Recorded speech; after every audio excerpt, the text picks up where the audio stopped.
it's really great to have you here today. Hello. Hi. So we're sure that our audience will be really interested in listening to your story and hear about what kind of person you are and your business. So to begin with, could you first of all introduce yourself? Okay. First of all, thank you for having me. Really happy to share my experience with you all. My name is Teresa. I'm the co-founder of Mellow. And Mellow is a mobile app for parents to teach kids how to build great money habits and responsibility by practical experience. That's great. So this Mellow app is really inspiring and it's really innovative, and I'm sure that you've been featured by a lot of media to talk about this app. And we would also like to hear from you. What's the inspiration behind this? Yeah, it's actually a personal problem that I've had when I was in university or growing up. I don't really get any ideas on how to budget. So when I have my first internship, I start having income and I just kind of spend it all and I don't have a plan to manage it. And through research, we find out that money habits are formed very young in early childhood, as young as 7 years old. But a lot of like the market solution out there, it could be like school workshops or bank accounts or some games. They are not very practical and habitual, and they don't target between like parent and kid interaction. So this is what we're trying to solve right now. And this is my first venture, me and my partner's first venture. And we started off thinking everything would be so ideal. So we make a lot of assumptions on what the parents want, what the user wants, what we want in our solution. And then we just make something that nobody wants to use. And like the first product, it's super complicated, a lot of features, a lot of stuff that we're trying to achieve. But we just find out that it's better to just start simple. So to solve one problem and solve it really well, and that's what people need, and you can start it from there. How did you actually realize this part? Like, could you tell us more about the process until you guys actually realized that simple is best? Yeah. So we had a lot of brainstorming. So we had like crediting features, interest rate features, compounding features, a lot of complicated stuff. And we just pack it all and then we push it to beta, push it to the market. And then we find out the parents are not really into using it. Maybe they are interested to download the app, see what it is, and then they just drop off. So it's just pretty cruel, pretty brutal, but it's necessary for us to really understand and go back to square one. How do we perfect the product first, perfect the flow, make it one perfect flow at a time, and then we can expand to other things. I understand. And how about the creativity aspect of this? You mentioned that it's really based from your experience in money management when you were younger, but how did you really transform that experience that you had to this, something that's really you can interact with, this app? I think the creative process is how we take inspiration from what parents and children are already doing in daily lives, and then we try to digitalize it. Because parents are already giving pocket money. They're already like giving allowance. They're already giving like maybe chores for kids to do. And then we just try to integrate this whole process and package it in with financial education element and with some gamification. So it makes it really interactive for both parents and kids to talk about money, make it really fun. So that's what we think. We think it's not necessary that we have to change people's behavior from like 180 degree when they're not ready doing it. But we can take some inspiration from what happens from their daily lives and then make it better, smoother. Yeah. So the goal or the mindset that you should have in the initial stage is not to make 100% success out of something that you're doing, but really starting from the small steps. Is that what you're talking about? Yeah. I heard like an anatomy from my mentor. It's like starting up is like rock climbing. So you know that the long-term vision is you have to get to the top of the mountain, but then this is not your aim. So your aim should be like going to the first base camp and then the second base camp and then find out the better route to do this. And then you just discover it. So it's like a small steps to a big vision, but not like a super weird and ridiculous vision Yeah. I see. Yeah. That's actually a really great anatomy. It definitely gave me a lot of inspiration having this mentality, and I think another mentality is to seek help, to be willing to seek help, because as an individual, there's no way you can achieve everything by yourself. So especially as a startup, you have limited resources, limited time, cash running out every day. So you need a team, you need supporters, you need really good mentors. And yeah, so just be vulnerable, be honest, and don't be afraid to seek help if you need it. Speaking of supporters and help from other people, I know that you worked on this with a co-founder, Chester. Mm-hmm. How has your experience been working with him on this? I think it's great. It's We've great. known each other for like 10 years, more than 10 years. So it's good to start a business with a good friend because you know each other well.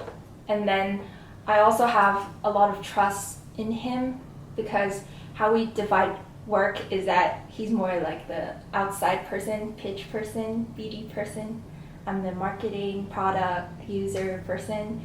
And then we just divide and conquer. And yeah, absolute trust is necessary if we want this to succeed. I see. Dividing and conquering, that's, I think, a really useful strategy over here when it comes to working together with a co-founder, as you said. And I'm wondering, were there any challenges while working with Chester, or do you think in general there are pros and cons to working with a co-founder? Mm-hmm. I think the pros will be you'll always get different ideas. So one of the most dangerous thing that you can do as a founder is to assume everything and think everything's right and you're just going in the right direction. So having a co-founder give you like a check and balance from time to time. You get a different perspective, different point of view. You'll argue with someone with a different perspective. And sometimes the outcome is better than when you're just thinking alone. So yeah, right. This is definitely one of the pros. Yeah, but for the cons, maybe the arguments. I see. Yeah. There are disagreements. Did you guys also have disagreements in the initial stage or any time during the process? We used to have a lot in the initial stage. So because both of us we're fresh off the startup world, so both of us don't have a lot of ideas of what we're doing. We're just guessing a lot of the times. But it takes time to coordinate and understand our own working style and how we can work together. Besides just the time aspect of working together, but how did you guys approach to resolve these challenges or conflicts between you guys? I think probably a lot of patience, and also we have the same goal to work towards. Because both of us want the product to be good, want the startup to work, and this is essentially what we're trying to do. So as long as we understand this and we don't take it personal, yeah, I definitely agree. Having a mentor is super important because sometimes they will experience the things that you have already been through and they will understand your struggle and difficulties. And because a lot of my friends or connections, they're not doing startups. So they don't necessarily understand how it's like to be there. And a mentor, they will tell you the mistakes that you shouldn't make. So you just save a lot of time to not go through it again. Yeah. Do you have any advices for startups that are also looking to join this kind of organization? Mm-hmm. I think a lot of it is about storytelling. So having a great story to tell. There are thousands of startups applying to those programs. It's very competitive. So make sure you have to specify what's the unique differentiation, why you're different, and you have to give an angle that makes them want to work with you. So for the corporate accelerators that we have joined, such as like the Accenture FinTech Innovation Lab and also Techstars and the MetLife Innovation Program, it's all about corporates, banks, financial institutions. They want to get access to these kind of innovative ideas. So you have to think from their angle and see from the corporate side what benefits them if you're a part of this program. would you say it's challenging to think from their angle, or how did you manage to take that approach? It's a lot of navigation. Yeah, we definitely have a lot of rejections and failed meetings, but by trial and error and a lot of reaching out again and not giving up, I think you'll eventually find an angle that suits you. The mentality is really important over here still. Mm-hmm. Definitely. I remember I was in the consulting field before I started full-time in the startup world, and I don't just quit without nothing just because we got our first funding from Cyberport, and then we're in their incubation program, and that's kind of a sign that I can take more time and effort to try it full-time. So I think that kind of reduces the fear because I know there's some validation and funding that keeps me going. So I think it's better to be realistic on how much you can take and then how much risk that you can take before you just give up everything and just start a venture like this. Yeah. So knowing what you are doing and knowing your mentality is also important. Do you think that's the case? Yeah, you have to have very strong conviction in your idea, and all the awards and all the programs that we're in are like consolidating that as well. So that helps us overcome the fear and keeps us going. I see. Yeah. Then shifting to the current situation with the COVID-19 going on and a lot of things going online, you mentioned having Zoom calls with your mentors as well, and with your customers. Do you have any fears or concerns at this moment regarding the current situation and the outlook? I think we're trying to do everything that we can adapt. It might be an opportunity for us more than a threat with the pandemic situation because, kids now, they have so much time on their hand. They're staying at home and their parents are trying to do something so their kids can learn, or they can learn and they can be good, behave well at home, and that's what we're trying to achieve in our app. So a lot of parents, they actually download the app and try because they want their kids to behave better at home. So yeah, that's kind of an opportunity for us instead of worried. So. I see. Interesting. Considering the nature of your app, I personally do think that you can definitely find a lot of opportunities here moving forward. Do you currently have any plans or strategies you guys have planned for future for Mellow app?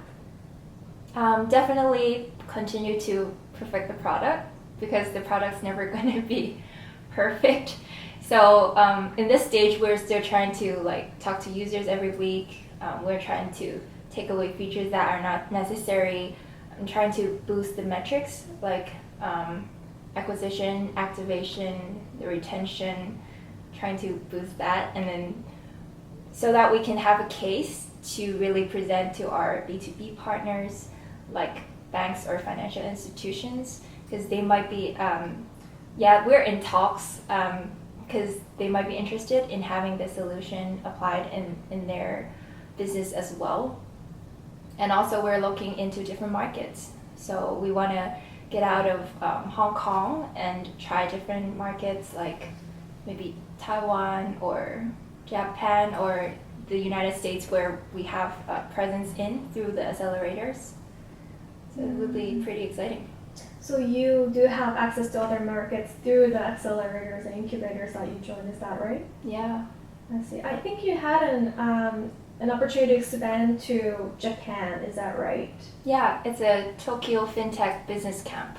I think my partner Chester would have more experience about that. Yeah, he is the one who flew over and do the pitch. And what he told me is that they think the idea is very interesting. So they're very interested in having something like this because financial literacy is not just a Hong Kong problem. It's like Pan-Asia or global problem. So yeah, we're trying to figure that out. I see. Mm-hmm. And I'm just wondering, what meaning does financial literacy or the idea of money management have for you personally? I definitely think money management skills is an essential skills in life, but that it is not taught in schools, not in our education system. And a large part of it is missing, and people need to figure it out in order to sort out their lives, because a lot of your decisions in life based on your financials, right? So yeah, Right, that's what right. I think. Yeah, and just when you mentioned about your experience in university about money management, I could also really relate because I realized when I was growing up that my high school, middle school, elementary, even university education, they did not really teach us about the real word money management. Exactly. Right. So I think it's really interesting that you are targeting kids in the sense that you are trying to get them to know about this money management, although not professionally at that stage, but really allowing them to have exposure to this. Yeah. They need to be able to manage money to know how to manage money. So a lot of the conservative parents that we talk to, they're not willing to give allowance, to give money for their kids to handle. Yeah, but that's the exactly opposite thing that we should do, because with the real experience, they understand how the real world works, the real value of money, how much these things cost. And that's the only way that they'll be financially savvy as they grow up. Do you think the world is also changing in that direction, that everyone should be more financially literate? I think so, definitely. Definitely. Especially the need is, like, there's such a huge problem now. With social media and all that, people focus on spending, on showing off, on having like a materialistic life. But at the same time, the kids have to know the real world doesn't work like this, and they have to work hard in order to earn rewards. I think our app is more like a behavior tool for them to slowly build habits and change behavior, instead of just giving them articles to read, giving them a rich dad, poor dad. We make kids feel like they're playing a video game, but actually they're learning, and that's what parents want as well.